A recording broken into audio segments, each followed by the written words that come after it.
हर हर महादेव। हमारे YouTube channel Shri परमानंद स्वामी में आप सभी का स्वागत। तो आज बात करेंगे नाम जप की। आखिर नाम जप करने को हमें क्यों कहा जाता है, इसका रहस्य क्या है? तो इसे जानने के लिए हमें सतयुग से प्रारंभ करना होगा। सतयुग में लोग स्वभाव से ही धर्मात्मा, ज्ञानी और भगवान विष्णु के भक्त होते थे।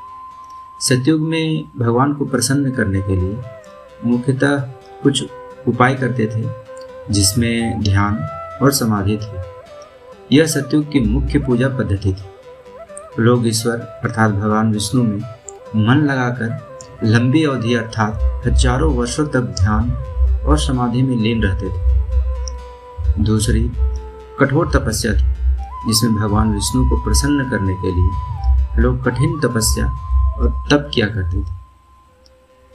तीसरी जो पद्धति थी, इसमें इंद्रिय निग्रह और मन पर नियंत्रण करना था।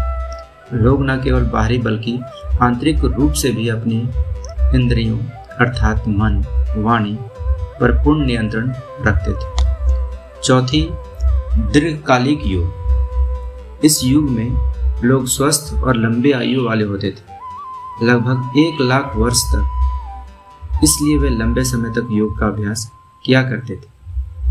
और अगर बात करें सतयुग में पूजा के महत्व के बारे में, तो ध्यान ही सर्वोपरि था। कहा गया है कि कते यत ध्यायते विष्णु, अर्थात सतयुग में जो फल ध्यान से मिलता था वह अगले युगों में यज्ञ और पूजा से मिलता है। यज्ञ अर्थात त्रेता काल में, पूजा अर्थात द्वापर काल में। कहा जाता है कि सतयुग में भाव ही प्रधान था।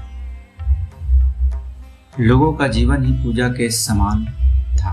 सत्य, करुणा, तप और पवित्रता ही उनका धर्म था। और यह भी कहा जाता है कि उस समय मंदिरों की आवश्यकता नहीं थी, क्योंकि उस समय भगवान का वास हर हृदय में माना जाता था।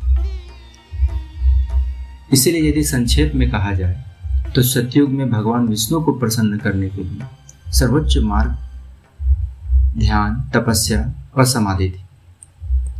तो आज के अध्याय में आपने जाना कि नाम जप से ज्यादा ध्यान, तपस्या और समाधि ही सतयुग की प्रमुखता थी। तो क्या त्रेता और द्वापर में भी इसकी प्रमुखता थी या कुछ और? ये जानने के लिए हमारे दूसरे अध्याय को जरूर सुनो। और यदि आप सभी ने ये जानकारी अच्छी लगी हो तो कृपया हमें प्रोत्साहन दें।